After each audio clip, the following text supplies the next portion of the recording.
British Columbia Institute of Technology acknowledges that our campuses are located on the unceded traditional territories of the Coast Salish nations of Musqueam, Squamish, and Tsleil-Waututh.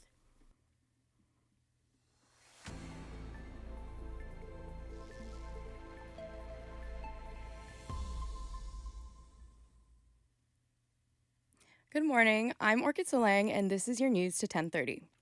Members of the First Nations Leadership Council are disturbed by Richmond Mayor Malcolm Brody's comments as the city prepares to host a meeting for property owners related to the Cowichan tribe's Aboriginal title ruling.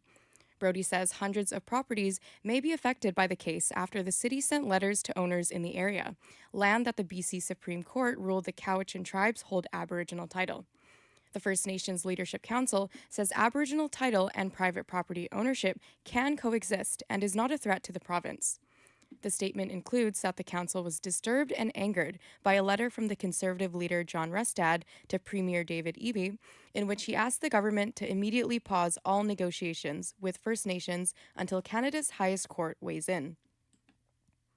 Minister of BC Labour says the proposed change to the Employment Standards Act would provide greater job protection to survivors of intimate partner violence. The bill proposes up to 27 weeks of unpaid leave each year for people facing serious illness or injury, with a goal to amend the province's existing legislation. Labour Minister Jennifer Whiteside says many survivors of intimate partner violence show signs and symptoms of traumatic brain injury. She adds that job protection during long-term leave may help survivors seek recovery support. A totem pole that has lived in Victoria's Inn Harbour since 1966 is set to be returned to the family of the artist. The Greater Vancouver Harbour Authority says the totem pole was repaired and repainted in 2014. However, they're speeding up its move due to the further decline of its condition.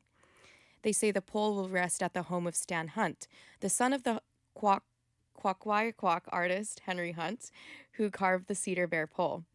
The totem pole has stood at the corner of Belleville and Government Streets and is one of 19 poles placed at the prominent locations as part of a commemoration to the 1866 Union of Vancouver Island and BC's mainland.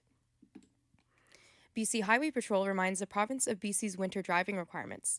Winter tires are required on most BC highways until at least March 31st.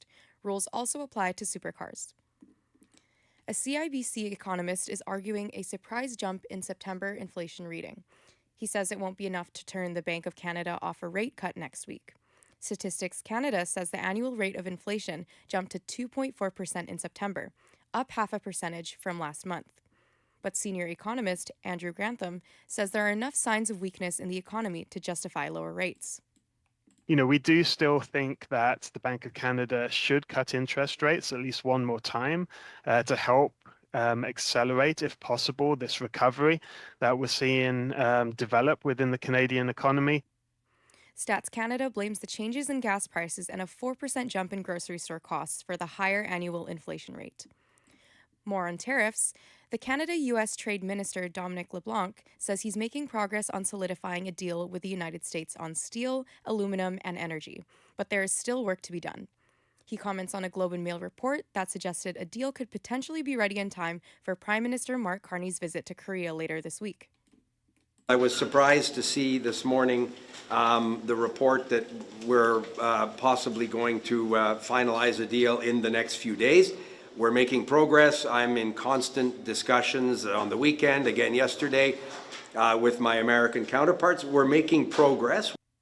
LeBlanc also adds that setting an artificial deadline could lead to a deal that is not in the best interest of Canadians. And in international news, the president of the Louvre is appearing before France's Senate Culture Committee to discuss how museum staff missed the theft of jewelry and crown jewels from the French monarchy.